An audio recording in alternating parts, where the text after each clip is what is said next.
자, 41번 문제. 안찌름이 250mm이고 원형관이라고 했어요. 평균 속도가 1.2m/s로 유체가 흐르고 있다. 흐름 상태가 완전 발달된 척류라면은 단면 최대 유속은, 요 힌트가 바로 단면 최대 유속에 있습니다. 평균 유속의 단면 최대 유속은 평균 유속의 몇 배냐? 유속의 2배. 이게 돼 있는 거예요. 그러니까 뭐 평균 유속이 1.2니까 1.2 곱하기 2 하면은 2.4가 되겠네요. 단면 최대 유속은 평균 유속의 2배다. 결국 우리가 최대 유속이 이런 식으로 관이 있으면은 관 내에 유속의 흐름이 이런 식으로 되어 있죠. 가운데 부분, 이게 이제 단면 최대 유속이 되는데요. 뭐 이런 부분이 평균 유속이 되겠죠. 이런 쪽. 평균 유속을 VP라고 하면은, V라고 하면은, 요게 바로 Vmax가 되는 영역이죠. Vmax는 어떻게 되냐.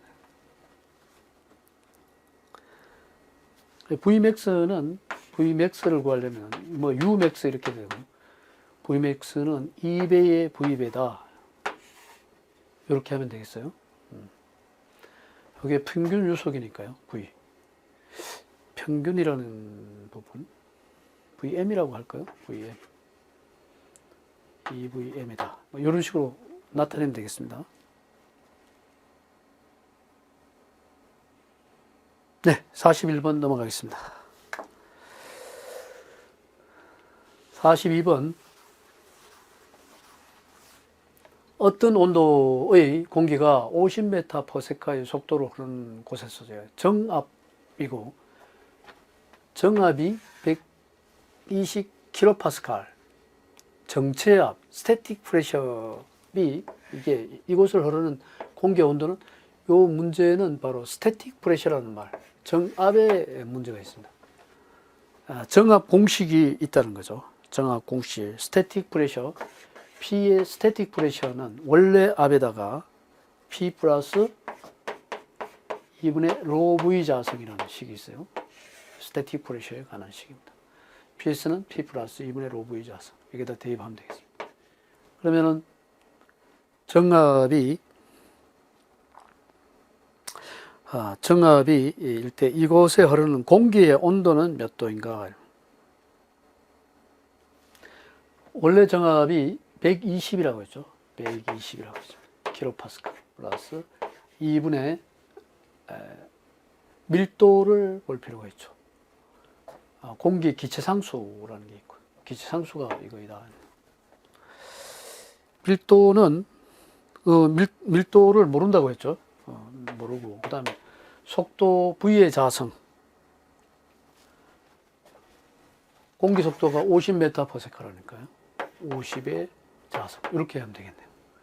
이렇게 하면은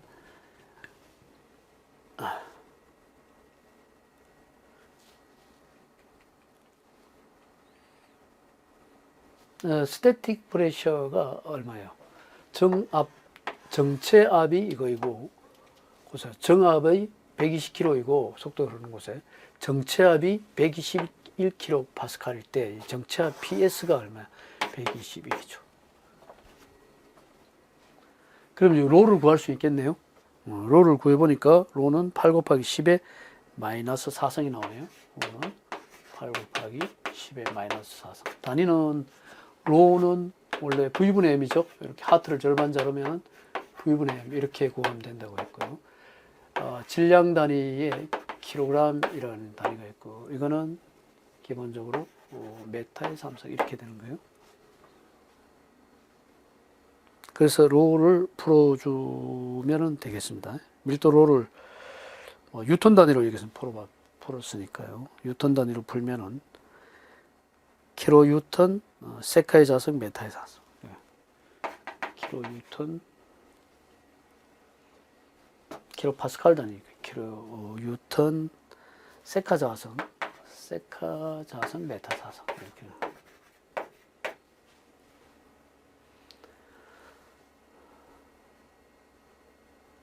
이때 온도, 공기의 온도는 몇 도인가? 이곳을 흐르는 공기의 온도가 몇 도인가? P는 ρRT라는 이상기체식이 있습니다. 이상기체에서 P는 ρRT라는 게 있는데, 로를 안다 그랬죠. 로는 P분의 RT라고 할 수 있죠. 로는 RT분의 P 이렇게 할 수 있고, 이상기체 상수가 나와 있네요. 이상기체 상수가 나와 있어요. 또 여기서는 이렇게 할 필요 없이 로를 알고 있으니까 T에 관해서만 풀어주면 되겠죠. T 이꼬르는 로 R분의 P 이렇게 되네. 밀도로 이미 구해졌죠. 8 곱하기 10의 마이너스 4성이고요. 곱하기 R이 273이죠. 이게 단위가 줄 단위니까 킬로줄 단위로 바꿔야 되겠나요? 한번 봅시다. 정압이, 그러네요. 킬로 파스칼이 되니까 킬로줄 단위로 바꿔야 되겠네요. 그럼 10의 마이너스 3성을 해줘야 된다는 얘기네요. R은 287인데요. 압력 P는 킬로파스칼이네요. 로도 킬로뉴턴으로 나와 있고요. R은 R 단위가 지금 여기서 보면 R이라는 게 287 줄 per kg 독해 이렇게 나와 있어요. 공기 기체 상수가. 그래 되면은 287을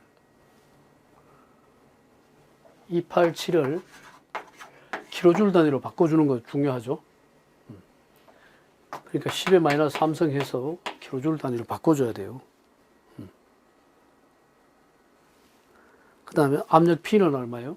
120이라고 했습니다. 킬로파스칼.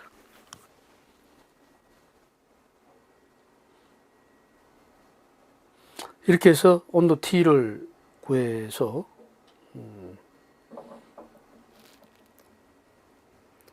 공기를 이때 정체압이 이거일 때 이곳을 흐르는 공기의 온도는 몇 도씨인가? 그 T라는 것은 T라는 것은 이렇게 해서 구해서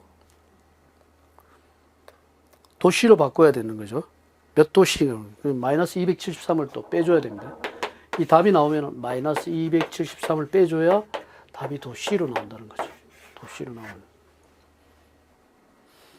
압력 P를 10의 마이너스 3성을 아니면 요거를 떼버리고 압력 단위를 280kPa니까요. 단위 자체를 킬로파 10의 마이너스 3성을 여기다 곱해요. 곱하기 10의 마이너스 3성 이렇게 곱해주면 되겠는데.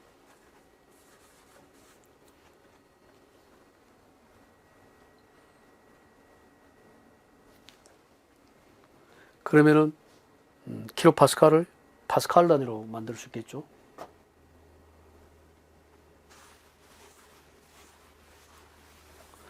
예, 이렇게 해주면 됩니다. 10의 마이너스 4성, 10의 마이너스 3성 이렇게 해서 단위를 맞춰줘라. 파스칼 단위로 맞춰주면 되겠습니다. 자, 43번으로 가겠습니다. 2차원 공간의 속도장, V라는 속도장이 43번으로 가겠습니다.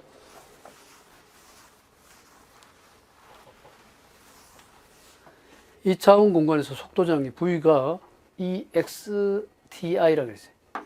EXTI-4YJ로 주어질 때 가속도 A 바는 어떻게 되겠느냐. 이 차원 공간의 일반적인 가속도장을 A바를 구하려면 A바는 요거의 미분함수가 됩니다. 그래서 2차원이니까 UVW에서 U 라운드 X분의 라운드 V가 되겠죠. 라운드 V 플러스 UV 라운드 Y분의 라운드 V 플러스 UVW가 있는데 W는 2차원이니까 W식은 W는 그 다음에 시간 함수인 라운드 T분의 라운드 V가 되겠네요. 라운드 V 함수가 이 세 개, 이게 바로 A의 이거에 대한 미분, 이거에 A를 하려면 이 미분 함수입니다. 그럼 뭐다? 이렇게 하면 미분해야 되는 미분. 미분하면 미분의 결과는 이런 식으로 나올 수 있다는 거죠. 그래서 우리가 V에 관한 부분을 기준으로 봐서 우리가 UVW에서 하나를 하면은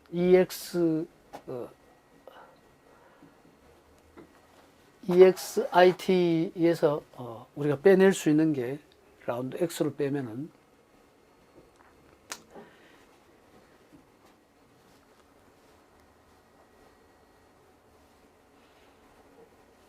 EXTI에서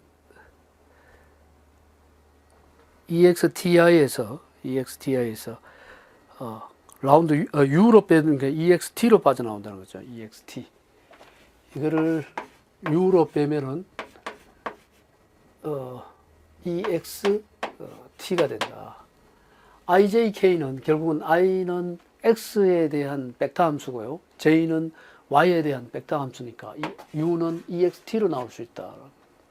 그럼 이 U 대신에 뭘로 나온다? EXT가 나온다. EXT가 나온다.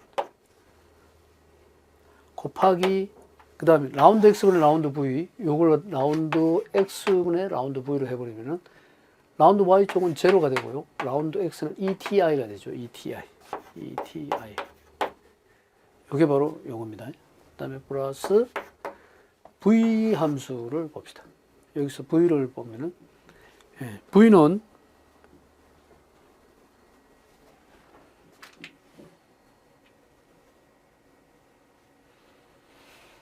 X가 죽으니까요. 라운드 Y에 되는 X가 죽으니까 V 쪽은 Y만 살아남죠. 그러면 마이너스 4Y가 살아남고요. 여기 마이너스 4죠. 마이너스 4Y. 마이너스 4Y가 살아남고. 그 다음에 라운드 Y분의 라운드 V를 하면은, 요거를 미분하면은 라운드 X는 없어지고, 라운드 Y로 미분하면 마이너스 4J가 되나요? 4J. 마이너스 4J가 됩니다.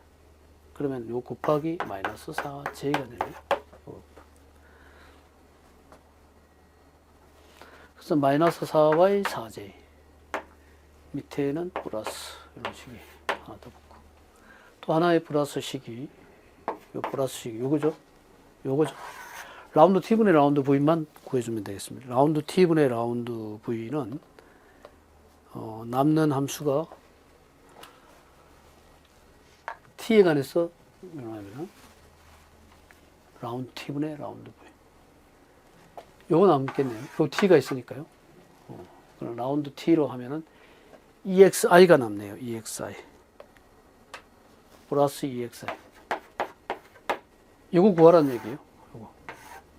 요거 곱해주고, 요거 더해주고. 이렇게 다 구해주면은 답이 나오겠네요. 4XT의 자성, 이걸 좀 더 풀어주면은 4XT의 자성, I가 되고요. I가 되고, 플러스 또 이거 곱하면은 16J, 16, YJ가 나오네요. 16YJ가 나오고, 그 다음에 EXI 플러스 EXI 이렇게 나옵니다. 요 놈을 다시 더 간편하게 또 할 수 있죠. 여기서 이 식으로 묶으면은 EX로 묶어가지고 16YJ는 그대로 놔두고 요 놈을 같이 묶을 수 있겠네요. EX로 묶어버리면은 EX로 묶어서 1 플러스 ET의 자성 I 플러스 16YJ 이렇게 해서 풀어주면 되겠다. 자, 미분함수. 결국은 이 V에 대한 속도장에서 V에 대한 2차원 미분함수 A바는 U의 라운드 X는 라운드 V, V의 라운드 Y, 라운드 V. U로 풀면은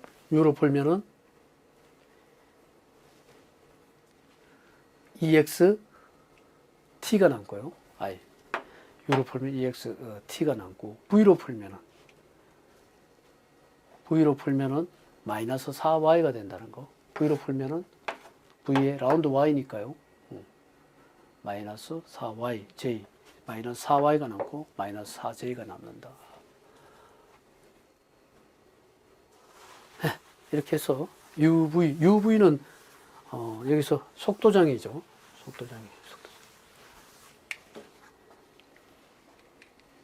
거리가 안지름이 2m인 원간의 하단에 0.4m/s. 이 평균 속도. 물이 흐를 때, 요거는 이 양쪽에 여기를 가운데를 잘라가지고 생각하면 직각삼각형이라고 생각해요. 이때 최적 유량은 몇 메타 삼성 퍼세카인가 이런 거 잘못 썼네요. 메타 유량이니까 메타 삼성 퍼세카 이렇게 되는 거예요.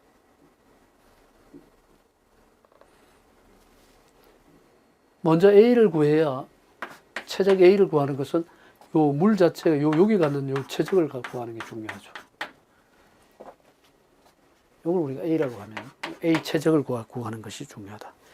A 최적은 A라는 이 라운드 최적, 이 최적에다가 마이너스 또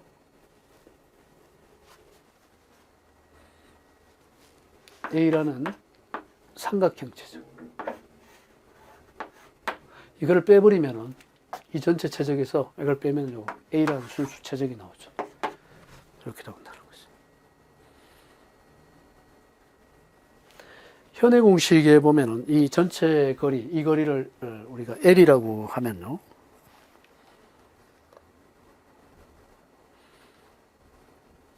요 거리가 지금 세타죠. 여기 세타니까 2분의 2분의 R제곱 세타는 거예요. 요 최적은 뭐다? 2분의 R 자성 세타로 구하면 된다. 2분의 R 자성 세타로 구하면 된다. 마이너스 2분의 1에 마이너스 A는 요 삼각형 2분의 밑넓이 곱하기 높이 밑변 곱하기 높이 밑넓이 밑변 곱하기 높이 이렇게 된다는 거죠. 그러면 2분의 R 자성 세타는 2분의 1에 R이 얼마인가 봐요. 여기 반지름 여기 1이라고 했습니까?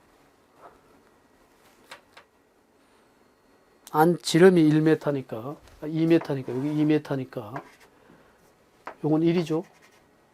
여기까지는 1이에요. 1이니까 2분의 1 R 자성 2분의 1 곱하기 1의 자성 세타 값을 구해야 되는데 이 세타는 세타가 여기 나와 있네요. 세타가 120도라고 그랬어요. 그래서 곱하기 세타는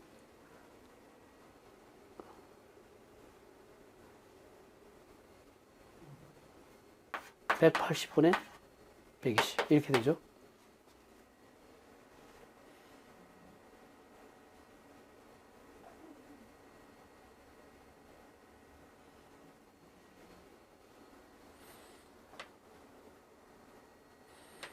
이걸 해서 곱하기 뭐가 돼요? 파이 360도니까.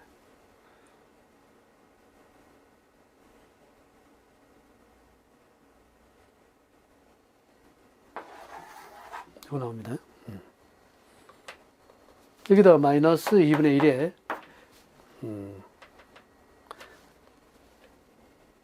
곱하기 밑변이면 요 하나를 구해가지고 곱하기 2를 하면 되죠.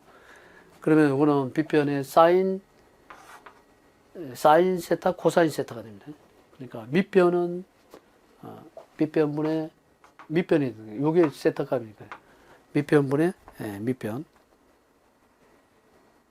밑변이 사인 60도, 그 다음에 코사인 60도 이렇게 사인 60 곱하기 코사인 60에다가 여기다가 뭐예요? 곱하기 2가 됩니다. 그러면 요거 삼각형, 요 삼각형 두 개 곱하기 2가 돼요. 그래서 요렇게 구하면 됩니다. 이렇게 곱하기 2는 좀 이게 뭐다? 곱하기 2 이렇게 해서 구해주면 된다. 2분의 R 자곱 세타 마이너스 2분의 밑변 곱하기 높이인데 요 삼각형 하나만 구하면 되겠죠? 요 곱하기 그래서 곱하기 2를 해주면 두 개의 삼각형이 되니까 곱하기 2는 두 개의 삼각형이고요. 2분의 밑넓이 곱하기 높이 사인 60, 코사인 60도에다가 곱하기 2는 삼각형 두 개이기 때문에 이렇게 한 거예요.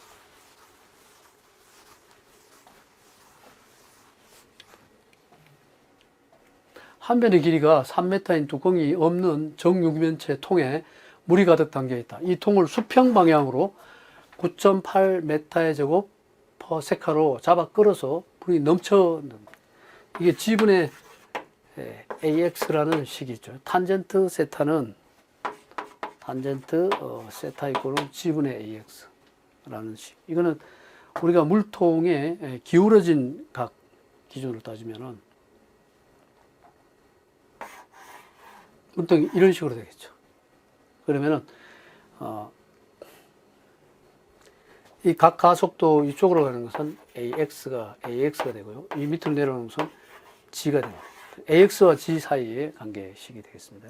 AX와 G 사이의 관계식.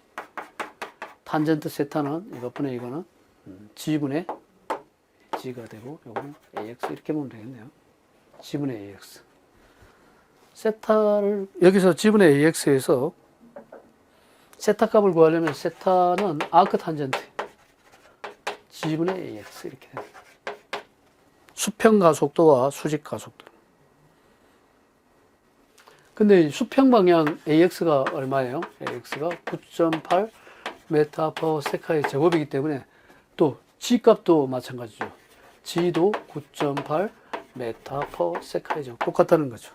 그러면은 앞 탄젠트의 마이너스 1에 9.8분의 9.8이 돼가지고 결국은 앞 탄젠트의 1이 됩니다. 탄젠트 1이 되려면은 우리가 세타 값 45, 세타 값을 구할 수 있고요. 여기서 9.8분의 9.8을 하면은 세타가 얼마냐? 45도가 나온다는 거죠. 세타가 45도가 나오는데 여기서 통에 남아있는 물의 양을 보면 Q를 묻고 있네요. Q는 AV, 유량 Q는 AV가 되고요.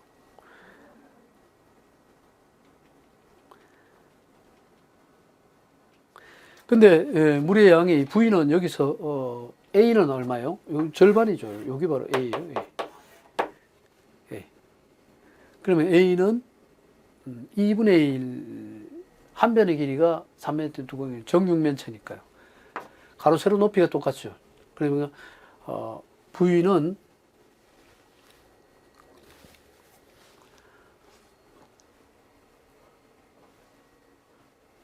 유량 A는 그러면 어떻게 돼요? A는 A 프라임은 A 곱하기 2분의 1이 됩니다. 물에 절반이 들어있어요. 이렇게 돼야 되니까요. 여기 반이죠. 이 전체의 반이니까 이렇게 합시다. 이 전체의 반이기 때문에 A 곱하기 2분의 1이 돼요. A는 지금 여기서 A는 어떻게 구하면 돼요? A는 3 곱하기 3이죠. 3 곱하기 3 곱하기 2분의 1. 이게 바로 A 플라임이에요. 그래서 A 플라임 B라고 한다면 이렇게 하면 되겠죠. 그래서 2분의 곱하기 3 곱하기 3 곱하기 속도 V만 구하면 돼요. 속도 V가 A 플라임 이 V라고 하면은 A 플라임 H라고 하면 되겠죠. 유량이니까 유량. A 플라임. 그래서 이 높이가 3이니까 3 곱하기 3 곱하기 3 이렇게 해서 답 나오는 거죠. 3 곱하기 3 곱하기 3 H가 됩니다. 높이 46번 폭이 2m 길이가 3m인 평판에 물속에 수직으로 잠겨있다. 이게 물이에요. 물속에 평판에 수직으로. 이때 평판에 작용하는 한 면 쪽에 작용하는 전체 압력에 대한 힘은 어떻게 된다? 여기 이제 식이 F는 감마 H바 A라는 식이에요. 수직으로 작용할 때. 그러면 이 감마는 물의 비중량 기준이 되고요.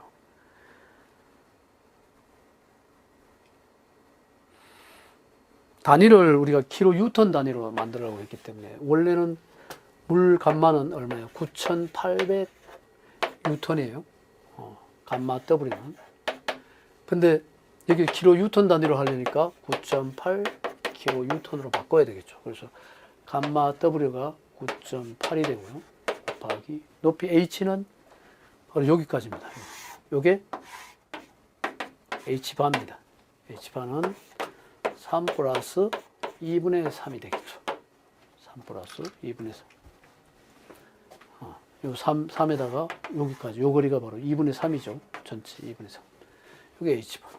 곱하기 A는 폭이 2m, 길이가 3m. 폭이 이제 이런 식으로 되어 있겠죠. 이렇게.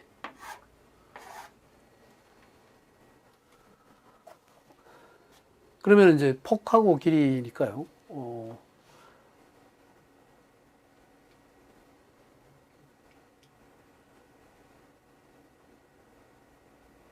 폭이 2m, 길이가 3m고, 길이가 3m고, 폭이 2m다. 여기 이렇게 되겠네.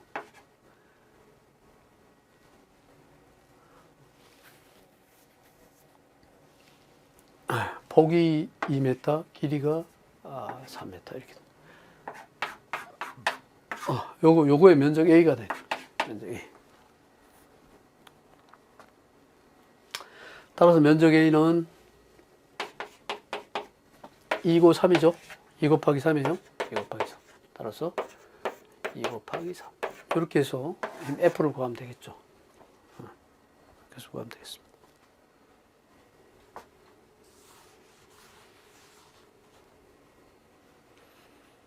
네, 47번으로 넘어가겠습니다.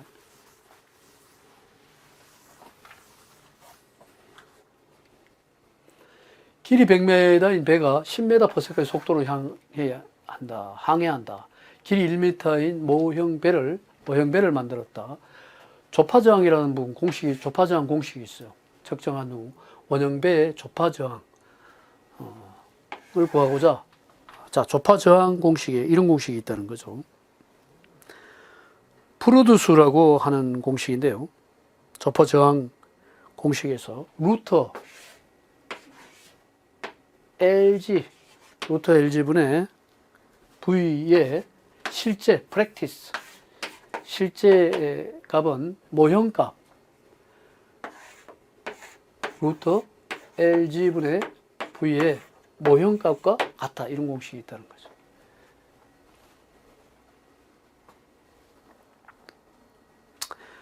여기서 우리가 같은 거는 GP, 여기서 G의 GP나 GP 고는 뭐예요?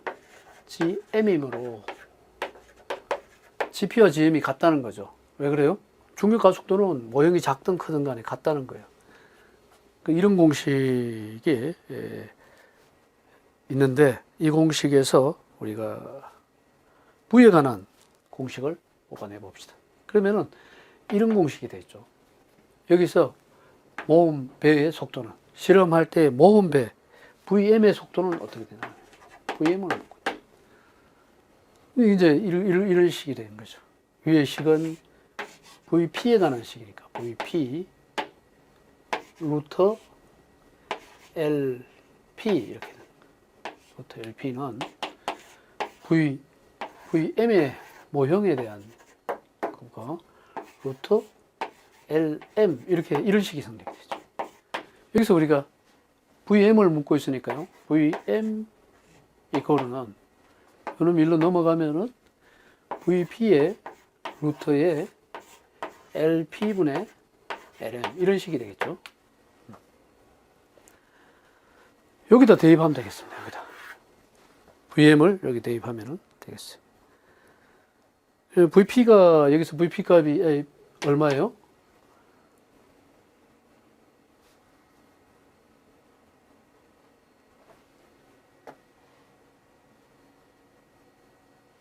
길이 100m인데 VP가 처음에 VP가 10m/s라고 했으니까 10의 루트에 P분의 LM이니까요.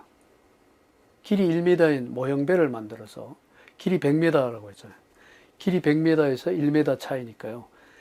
길이 100m는 바로 실제 배니까요. 길이 1m는 100분의 1이 되죠. 1m는 모형배 이렇게 해서 구해주면은 우리가 VM을 구할 수가 있다는 겁니다. 48번 속도 3m/s를 움직이는 평판 이것과 같은 방향으로 수직하게 10m/s의 속도를 가진 Z가 충돌하였다. 처음 속도하고 나중 속도 서로 Z기관에서는 처음 속도 UV라는 속도가 있습니다. 그러니까 나중 속도를 V라고 하고 처음 속도를 V라고 하고 나중 속도를 U라고 하고 이렇게 UV라고 하면은 수직 방향 10m/s를 가진 Z가 충돌하였다. 속도가 3m. 그러면 U하고 V 차이를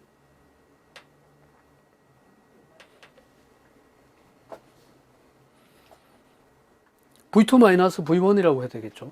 예, 이거를 V2라고 하고 이게 V1이라고 V2-V1 속도라고 이렇게 해야 됩니다. UV라고 써도 돼요. UV로 써. V2-V1. 그러면은 식 F는 로 QV라는 식이 있어요. 그럼 V2-V1 이렇게 씁니다. 따라서 Q는 AV이므로 그런데 Q 이꼴은 AV라는 거죠.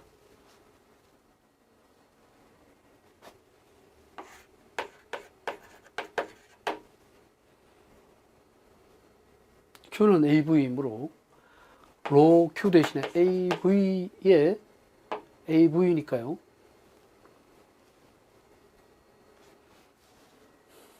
V2-V1 이렇게 되겠죠. AV니까 Q는 AV니까 여기서 이거로는 A V2-V1 이 식으로 보면은 그럼 A V2-V1 또 V2-V1 이런 식으로 돼요. 따라서 로 A V2-V1 전체 제곱 이렇게 이 식이 나옵니다. 로 A V2-V1 전체의 제곱이다.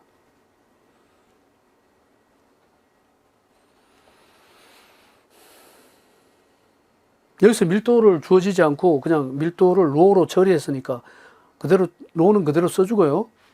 써주고 그다음 A에 대해서는 풀어줘야 되겠죠. A는 면적 단위가 단면적을 A라고 했다 그랬네요. 그럼 A하고 로를 그대로 써주라는 얘기예요. A로를 써주고 속도 V만 처리해주면 되겠네요. 그러면은 로 A에 속도 V는 V2 나중 속도가 10이고요. 처음 속도가 3의 제곱 이렇게 해주면 답 나오겠는데요. 10-3은 10-3은 7이니까 7, 7, 49 49로 A 답이 49로 A 이렇게 돼요. 49로 A 3번이 답이 되겠습니다. Q는 AV에서 V2-V1을 대입한다. V2- 나중 속도에서 처음 속도를 빼버리면 된다.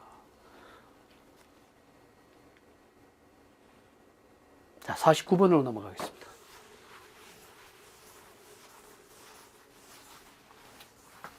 흐르는 물의 유속을 측정하기 위해서 피토 정압관을 사용하고 있다. 압력 측정 결과 전압수도가 15m, 전압수도하고 정압수도가 7m. 이 위치에서 유속은 어떻게 되겠나? 피토트 정압관은 피토트 관 처리하는 것은 V 이꼴은 루트 2GH로 처리합니다. 근데 2GH인데 H가 델타 H라고 하면 되겠죠. 전압과 정압 두 가지가 있으니까. 그러면 뭐 2 곱하기 9.8이죠. 델타 H는 15에서 7이 되겠습니다. 15에서 7. 이렇게 해서 풀어주면은 답 나오겠죠. 12.52가 나오겠네요. 다음 그림과 같은 펌프를 이용해서 0.2m 삼성 퍼세카의 물을 퍼올리고 있다. 흡입부 1과 배출부 1과 2. 1, 2를 그림을 이렇게 그렸나. 1과 2가 있고요. 고도 차이는 3m이다. 3m, 이 높이, 고도 차이가 3m이다.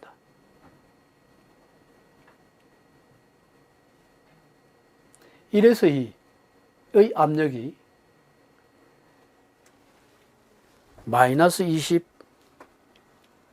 kPa, 2에서의 압력이 150kPa. 펌프의 효율은 70%다. 이 펌프에 공급해야 할 동력은 얼마이냐. 베르누이 정리를 이용하는 거죠. 베르누이 정리에서 펌프는 좌변, 터빈은 우변 이렇게 됩니다.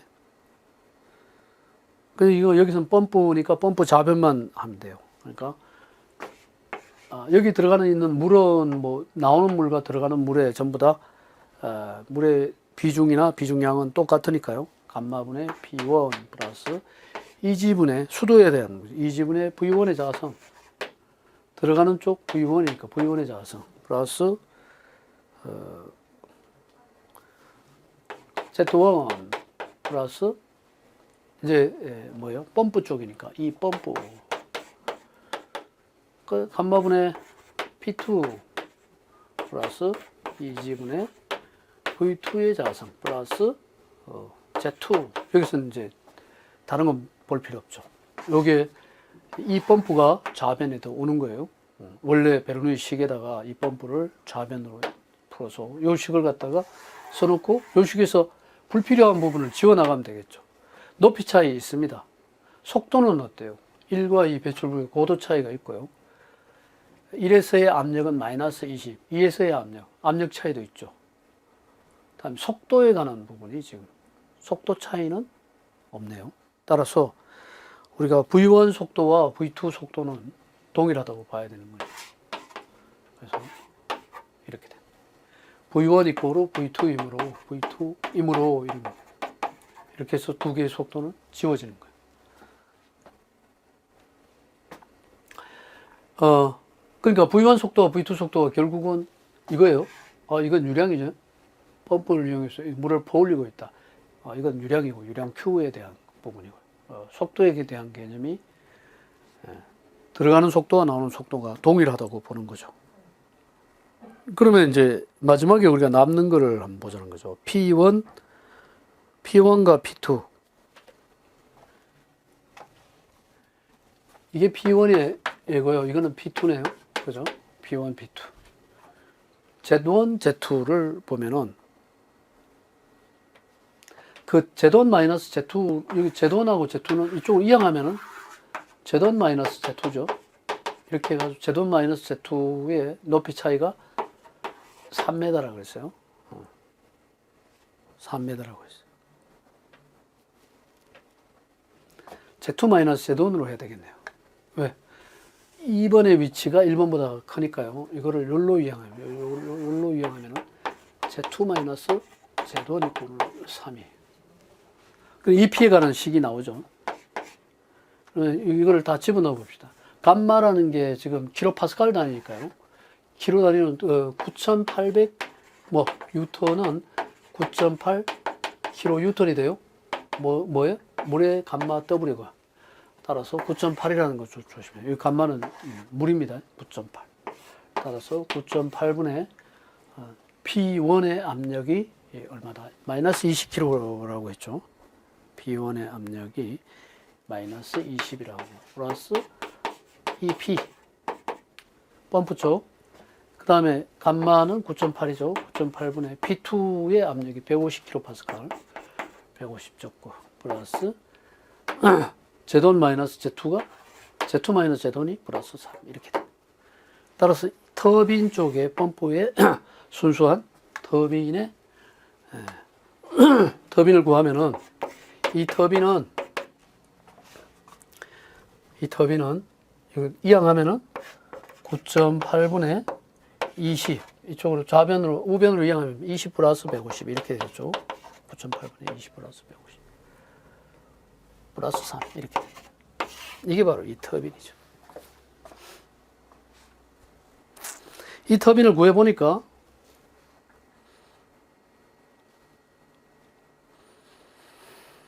터빈의 높이가 이게 수두니까요. 전부 수두니까 이 터빈의 높이 이게 수두예요. 압력 수두, 이거는 위치 수두, 또 압력 수두, 이거는 압력 수두, 속도 수두, 속도, 압력, 위치 수두. 이것도 수두죠. 이 비 수두를 구하니까 얼마가 나오냐면은 20.35가 나왔어요. 20.35 단위가 메타죠. 수도 20.35. 자, 이거 지웁니다. 이 P가 얼마 나왔다고요? 20.35 메타가 나왔다. 이제 여기서 동력을 구해야 되겠습니다. 동력은 뭐 H 단위 자체를 킬로와트, H 킬로와트 동력을 구하겠다.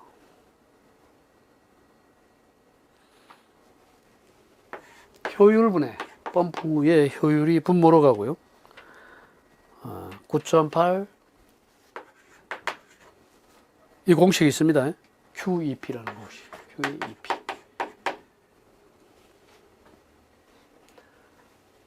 효율분의 9.8 QEP라는 공식이 있다. 근데 여기서 유량 Q는 이미 나와 있죠. 유량 Q가 0.2m 삼성 퍼세카라고 했으니까. 그래서 우리가 구해주면은 효율이 얼마예요? 효율분의 펌프 효율이 70이니까 0.7이 되겠죠. 0.7이 되고요. 9.8 곱하기 유량 Q가 0.2라고 했고요. 0.2 메타퍼세카라고. 그 다음에 EP가 나와 있네요. 여기 20.35 이렇게 해서 구하면 답이 57kW가 나오네요. 풀면은 57kW. 자, 베르누이식을 이용해서 펌프의 수도를 구하고, 펌프 수도를 구한 다음에 공식, 효율 공식, H 킬로와트 마력 공식, 효율분의 9.8 QEP에다가 집어넣으면은 결국은 답을 구할 수 있다.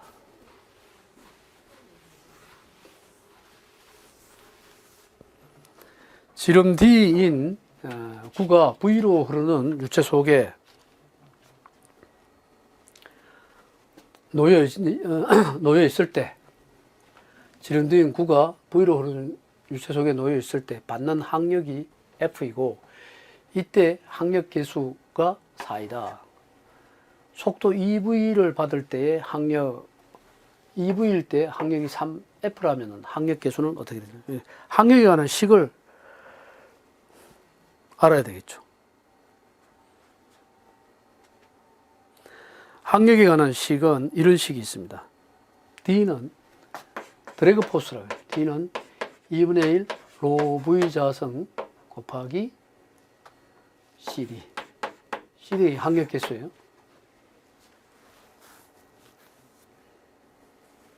로 AV 자성이에요.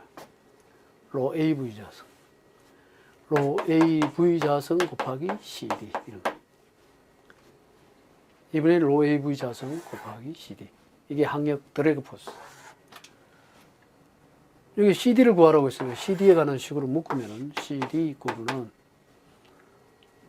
로 AV 자성분의 로 AV 자성분의 ED 이렇게 이 항력. 여기다가 이제 D 대신에 D1, D2의 항력 계수 조건을 바꿔 나가면 되겠죠. 여기서 로1이나 로1 이꼬르 로2라고 보고요. A1 이꼬르 A2다.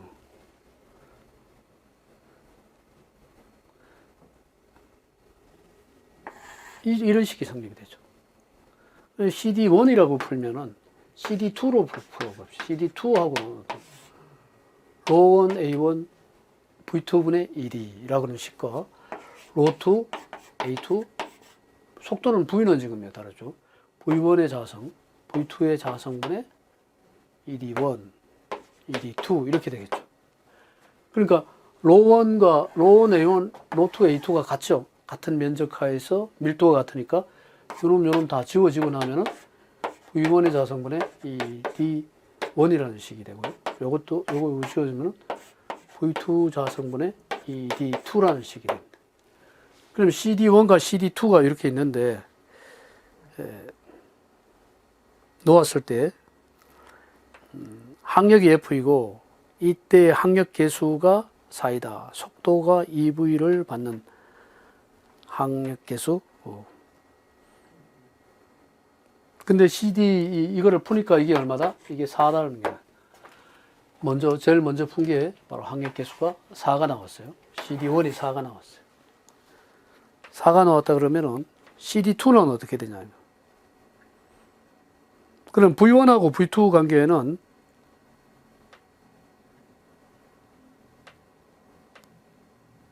V2는 2V일 때 V2는 2V1이라는 거죠. V2는 2V1이다. 그러면 여기다가 V2 대신에 2V1을 대입합니다. 2V1의 자성분의 D2 이렇게 돼요.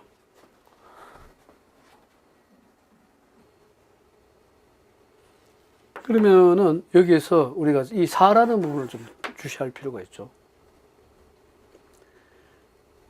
4는 결국은 V1분의 V2, V1이 D1이 V1은 대신에 우리가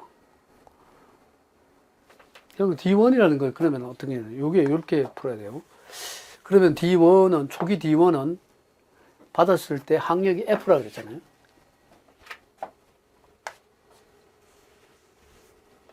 항력이 받았을 때 항력이 F니까 V1의 자성분의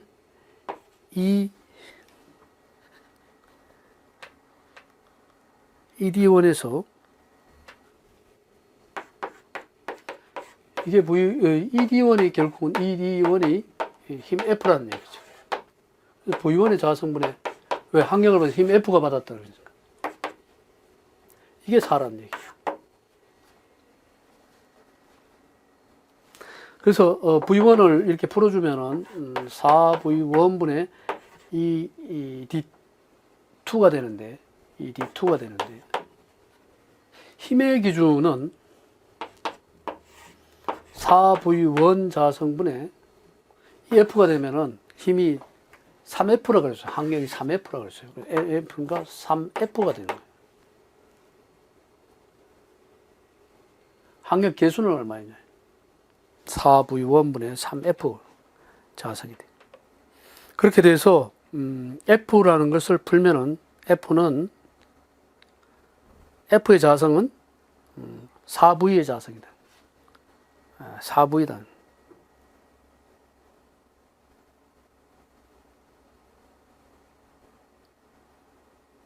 F의 자성이 아니에요. 3F예요. 3F. 근데 F는 결국은 F는 뭐가 되냐 하면 여기서 4가 됐으니까요. F라는 것은 4V1의 자성이 되는 거예요. F는 요걸 풀면은 F는 뭐가 된다? F는 4V1의 자성 이렇게 된 거예요. F는 4V1의 자성.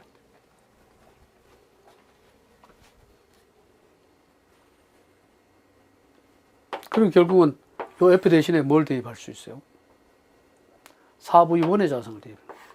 4V1분의 3에 곱하기 4V1의 자성 이렇게 되네요.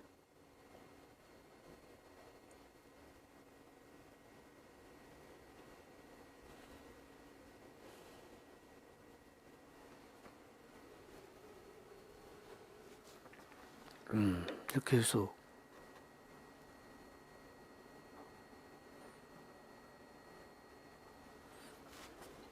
아까 2V 자성 이것도 4V 자성이에요. 4V 자성 맞죠? 2V 자성이 자성이니까 이 4V1의 자성 4V1의 자성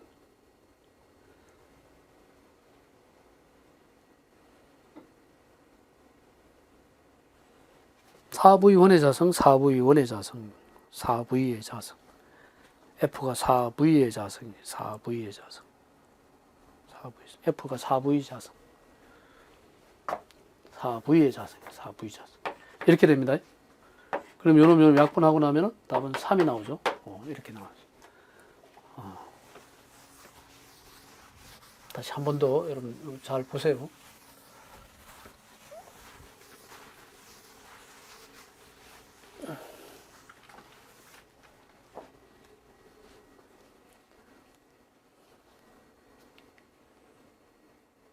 다음 2차원 비압축성 유동이 가능한 유동은 어떤 것인지 구하시오. 여기서 U는 X, U의 속도 성분은 x는 u x는 방향 속도 성분이고 v의 속도 y는 y의 방향 속도 성분이다라고 나타나 있네요. 그러면은 속도 성분은 미분 함수를 미분을 해야 됩니다. 속도 성분을 미분을 해야 됩니다. 미분 함수예요. 그럼 라운드 x분의 라운드 u, 라운드 y분의 라운드 v 이렇게 풀면 되겠죠. 그래서 라운드 x분의 라운드 uv, x는 u니까요. 라운드 u를 풀어주면 돼요. 이게 바로 가속도의 비압축은 가속도의 성분이 되겠죠.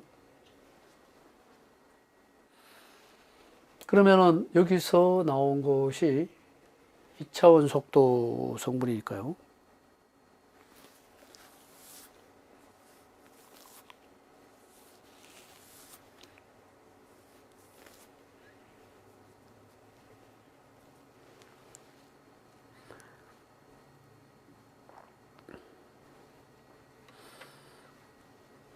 그러면 2차원 속도 성분의 원래식은 뭐냐? u는 여기 거를 라운드 x분의 x의 제곱 플러스 y 제곱.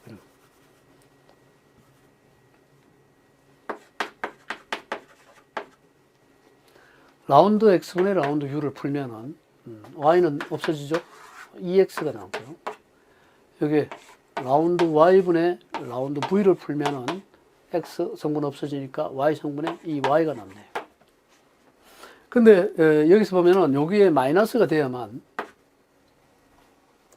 유동 가능한 유동 성분이 제로가 돼야 되니까요. 마이너스가 돼야 돼요. 그러니까 여기 마이너스가 된다는 거죠. 이렇게 나온다는 거예요. 라운드 x분의 라운드 y. 결국은 라운드 x분의 라운드 u 플러스 라운드 y분의 라운드 v가 제로인 걸 찾으라는 얘기죠. 라운드 x분의 라운드 u는 2x고 라운드 y분의 라운드 u는 마이너스 2y가 되면은 2x 마이너스 2y가 제로가 되려면은 x 이코르 y일 때 가능하죠. 이게 비압축성 유체입니다. 비압축. 이렇게 풀면 되겠습니다. 라운드 x제곱 이걸 미분하면 이렇게 되고요. 라운드 y는 이렇게 되는데 이게 제로가 돼야 되는 거예요. 이게 제로가 되려면은 2x-2y 자체가 0이 되기 위해서는 x 이코르 y일 때 비압축성이다. 이렇게 풀면 되겠죠. 따라서 우리가 답이 1번이 되겠습니다. 1번. 53번으로 넘어갑니다.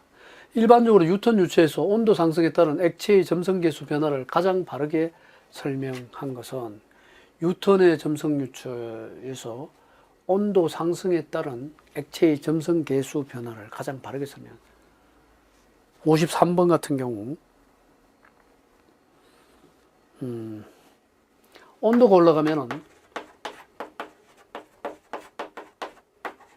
올라가면 분자 간의 응집력이 약해지죠. 서로 이렇게 밀어내는 힘이 생겨요. 분자 간에 온도가 낮아지면 응집력이 강해지고요. 그래서 물도 끓이면은 이렇게 분자 사이 거리가 멀어져요. 응집력이 약해진다. 온도가 올라가는 거. 그래서 분자 간의 응집력이 온도 상승, 분자 간의 응집력이 약해져요. 점성계수는 어떤 점성계수도 감소하겠죠. 점성계수 미흡값도 이것도 감소합니다. 액체에서는 따라서 답 3번이 되겠습니다.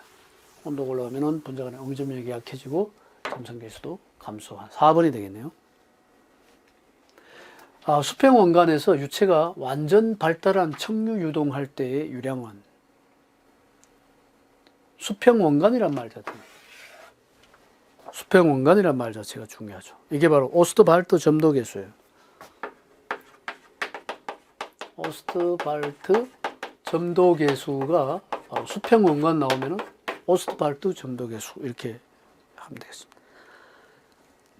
유량 Q에 관한 것은 128 오스트발트 점도계수에서 μL 점성계수 L 그 다음 길이 L에다가 델타 P 파이 D 사성이 되죠. 파이 D 사성 이게 됩니다. 이 공식을 알고 있으면 수평 공간 유체가 완전 발달한 척류 상태다. 오스트발트 점도계수다. 유량의 관계는, 유량은 압력에 비례하죠. 압력 강화 델타 P에 비례한다는, 반비례한다. 틀렸죠. 관 안찌름 사승에 반비례한다. 비례하죠. 비례 관계 있어요. 틀렸죠. 점성계수에 반비례한다. 맞죠. 점성계수에 반비례한다. 관에 비례한다. 관에 비례한다. 관, 이거 뒤에 관에 비례한다. 관에 비례한다. 이렇게 해서 우리가 보면은 오스트발트 점성계수, 오스트발트 점도계수,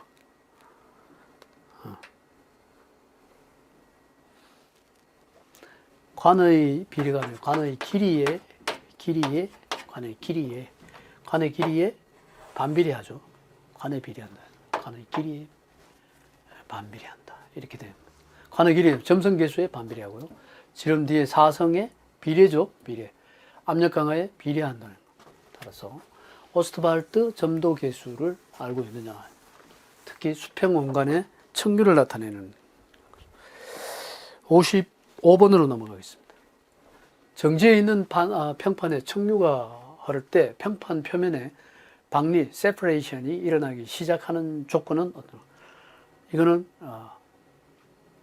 라운드 y분의 이게 x고요. 이쪽이 y죠. 라운드 y분의 박리 계수가 점도가 일어나요. 라운드 y분의 라운드 u죠. 라운드 UVW에서 U. 이게 제로인 상태로. 라운드 y분의 라운드 u. 그러니까 수평 방향은 수평 방향의 힘이 있다 하더라도 라운드 u는 수직 방향이죠. 수직 방향의 힘이 존재하지 않고 이게 라운드 u 속도가 존재하지 않는다. 수직 방향과 속도가 존재하지 않는다. 이거는 수직이에요. 수직. 수평은 라운드 x가 수평이고 수직 방향의 힘이 분의 라운드 y분의 라운드 u가 제로이면은 박리가 일어나기 시작하는 조건이다. 이렇게 알고 있으면 되겠어요. 답은 2번이 되겠습니다. 그림에서 A점과 B점의 압력차, A점과 B점의 압력차는 약 얼마인가? 단 A는 비중 1의 물이고 B는 비중 0.899의 벤젠이라다. 요거의 비중은 0.8899. 물의 비중, 벤젠, 요거의 비중은 1이다. 이 그 중간에 비중이 뭐가요? 중간에 또 뭐가 있냐면은 여기 지금 표시가 제대로 안 되지. 요겁니다. 수은이 여기 있어요. 수은. 여기. 수은이 들어있어요. 수은의 비중은 13.6이다. 비중차가 3개가 있는 거죠. 3개가. 그래서 우리가 A 부분 기준으로 봐서 어느 한 부분을 잘라서 생각을 해야 되겠죠. 그럼 바로 이 부분 기준이에요. 여기는 PA라고 하고 여기 기준을 PB 이렇게 하면 되겠습니다. 이 기준을 잘라서 보는 거예요. PA와 PB. 그래서 결국은 PA-PB는 어떻게 되냐? 압력차는 PA-PB는 얼마냐? 이걸 지금 묻고 있는 거예요. PA 부분의 기준으로서는 압력 PA가 작용하고요. PA가 작용하고. 또 플러스 9.8 PA 부분에는 물이죠. 물 기준이.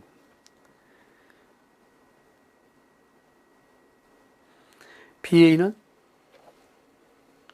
PA 요 A 부분이 물이니까요. 물은 9.8 단위 자체가 킬로파스칼 단위이기 때문에 물은 뭐야?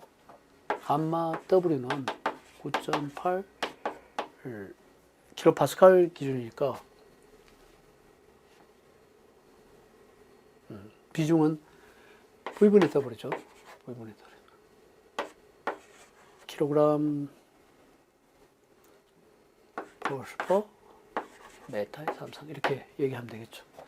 9.8이야. 어쨌든 감마는 9.8입니다. 감마는 9.8.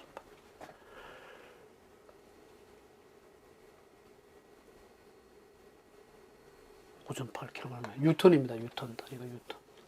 뉴턴 퍼 메타 삼성. 9.8 뉴턴 퍼 메타 삼성. 됐죠? 물. 따라서 물 기준으로 A 부분 기준은 BA라는 저 위쪽에 있죠. 플러스 9.8. P는 감마 H. 따라서 9.8 감마에다가 9.8에다가 또 H 높이 H가 0. 메타 단위로 바꾸면은 0.14. 0.14. 이렇게 됩니다. PA 플러스 9.8, 0.14는 그다음에 이 부분 기준, 요 PB, 요 부분 기준으로 해서 PB 기준은 어떻게 되냐? PB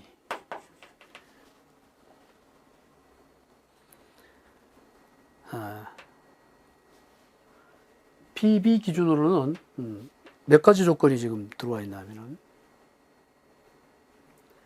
PB 기준으로는 여기서 여기까지 조건 15cm가 있고요. PB 기준에 또 15에서 여기 24 기준에 있고 PB 기준이. 그러니까 이 두 가지 기준을 전부 다 만족시켜야 되겠죠. 15는 0.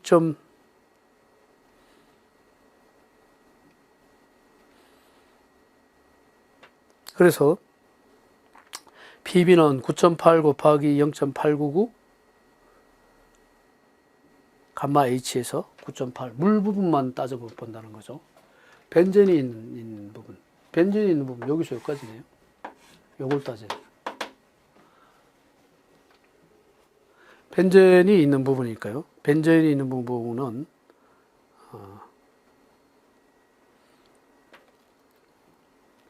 9.8 곱하기 0.899 벤젠.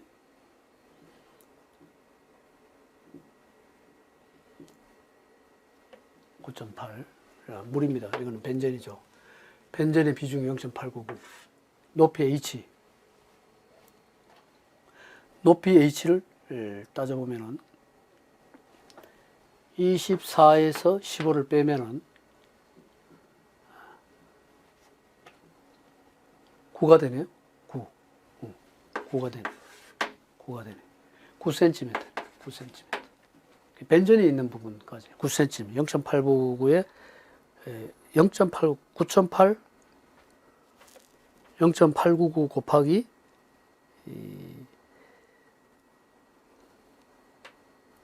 벤젠이 있는 부분 0.899 곱하기 0.09네요. PB 플러스 0.8899 또 곱하기 0.9 이렇게 됩니다. 플러스 그 다음에 여기 요 부분 요 부분이 15죠. 15니까 0.15가 되니까요.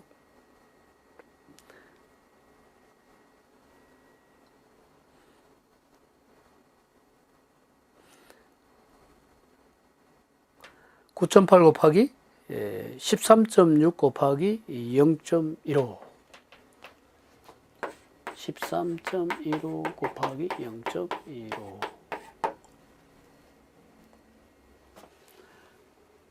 비중에서는 감마 W분의 감마가 됐어요. 그래서 9.8을 다 곱해줘야 됩니다. 9.8 이것도 9.8 여기는 순수 감마를 구하려면은 감마 이코르는 감마 W 곱하기 비중 S죠.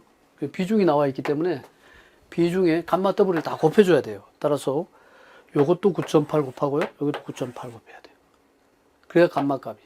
감마는 그래서 9.8 곱하기 얼마요? 0.899. 0.8899 그 다음에 이게 감마 벤젠이라고 합시다. 감마 B라고 합시다. 감마, 그 다음에 수은을 우리가, 수은을 영어로, 감마 수은을 합시다. 감마 수은은, 감마 W 곱하기 S에서 감마 W 9.8 곱하기 13.6이에요. 13.6. 따라서 여기에 9.8 다 곱해줘야 됩니다. 곱해줘야 돼요. 이렇게 해서 PA-PB로 갑니다. PA-PB는 이쪽으로 이항하고 이쪽으로 이항해가지고 다 풀어주면 되겠습니다. 알겠죠? 여기서 우리가 비중 S를 구하려면 S는 감마 W분의 구하고자 하는 감마 또는 로 W분의 로 이렇게 구하면 돼요. 요 식에 치중을 해서 감마 수은이다 하면은 감마 수은은 감마 W 곱하기 S예요. 감마 W 곱하기 S가 되니까 감마 수은 같으면은 감마 수은이 9.8이죠. 9.8에 S가 얼마예요? 비중이 13.6 이렇게 곱하기 13.6 이렇게 해야 됩니다. 그 다음에 감마 벤젠 같으면 벤젠도 감마 W 곱하기 S에서 감마 W가 9.8이고요. S가 이때는 벤젠은 0.8899니까 9.8을 다 고려해 줘야 됩니다. 9.8을 고려해 줘야 구할 수 있다. 감마 벤젠이나 감마 수은을 구할 수 있다. 어떤 윤활유의 비중이 0.89이고 점성계수가 0.29kg 메타세카이다. 퍼 메타세카이다. 이 윤활유의 동점성계수는 얼마이냐? 우리가 점성계수하고 동점성계수. 동점성계수 누구라고 하고요? 로분의 뮤라고 이렇게 얘기합니다. 로분의 뮤. 동점성계수는 뭐다? 누구라고 하고 로분의 뮤다. 로분입니다. 이거 알고 있으면 되는 거예요. 그 로우는 여기서 점성계수, 동점성은 얼마냐? 점성계수가 나와 있고 비중이 나와 있네요. 그래서 비중 구하면 비중 S는 로로 구하려면 로 W분의 로가 되고요. 여기서 우리가 로를 구하려면 로는 S 곱하기 로 W가 되는 거예요. 알았죠? 그래서 대신에 우리가 로 대신에 뭘 집어넣었어요? S 곱하기 로 W분의 뮤 이렇게 하면 되겠죠. 따라서 요 W 작은 문자로 써줘야죠. 비중이 지금 0.89라고 그랬고요. 여기서 물의 점성계수는 단위 자체가 킬로그램 메타로 되어 있고 메타 자체는 9,800이 되겠죠. 여기서는 0.89에다가 물의 밀도라 그러네요. 물의 밀도. 로 W는 1000이 됩니다. 이때 물의 밀도는 1000이에요. 1000 단위는 킬로그램 퍼 메타의 3상 이렇게 됩니다. 이거이므로 로 W가 1000 이렇게 됩니다. 그 다음에 여기서 점성계수가 0.29 됐죠? 이렇게 해서 풀어주면 되겠습니다. 자, 59번으로 넘어갑니다. 58번 이렇게 풀고요.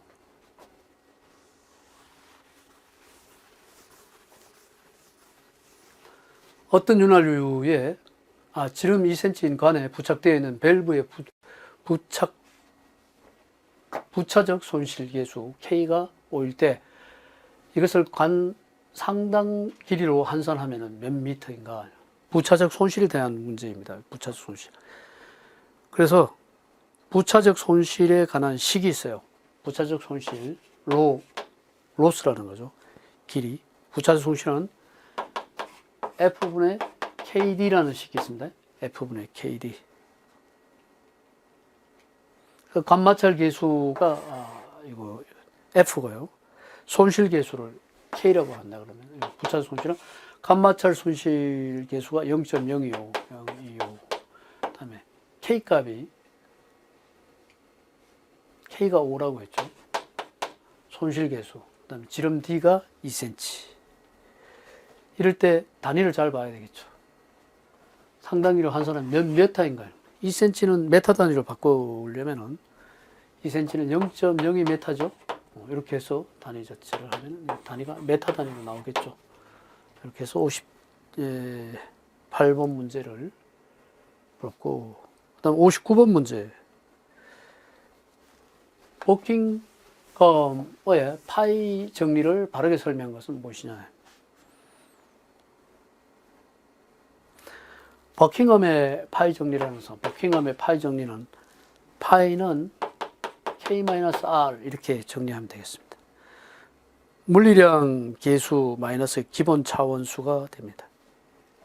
독립적인 무차원호 관계로 나타나요. K-R. 물리적인 관계, 이런 것들. 60번 문제로 가면 액체의 표면 장력에 관한 일반적인 설명으로 틀리는 것은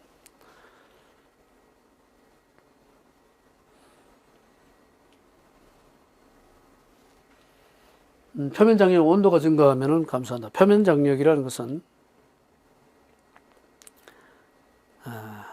시그마라고 하죠. 단위는 뉴턴 퍼 메타. 단위 길이당 힘이라고 이런 거예요. 단위 길이당 힘. 따라서 4분의 델타 PD 이렇게 얘기해요. 4분의 델타 PD라는.